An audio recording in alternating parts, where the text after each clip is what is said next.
Dunia pendidikan sudah mulai melaksanakan pembelajaran tatap muka PTM secara bertahap dengan tetap mengutamakan protokol kesehatan. Dalam hal ini, sekolah diberikan otoritas sendiri untuk mengelola sistem PTM di sekolah masing-masing, sehingga pembelajaran yang dilakukan secara luring maupun daring bisa melayani para siswa secara maksimal.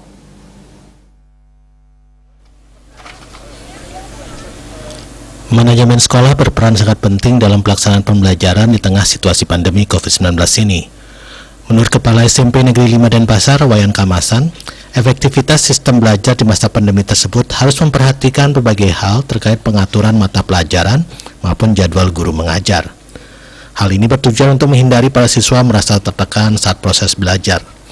Terlebih dalam konsep Merdeka Belajar, sekolah diberikan otoritas untuk menentukan kurikulum masing-masing.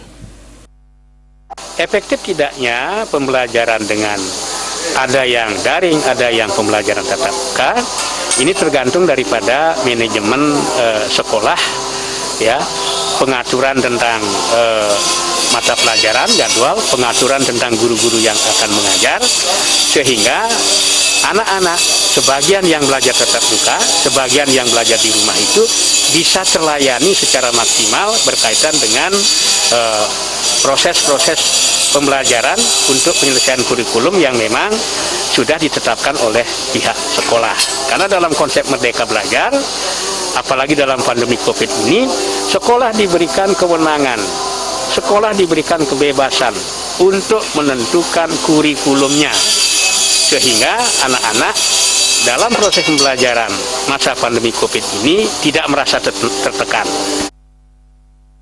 Kamasan menambahkan sekolah telah diberikan persyaratan yang harus diikuti dalam pelaksanaan pembelajaran di sekolah baik secara PTMT atau daring.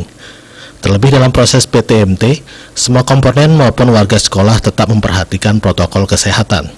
Salah satunya dengan melakukan adaptasi kurikulum, pembatasan jumlah siswa PTMT, dan menyiapkan fasilitas pendukung prokes. Juliana, Bali TV.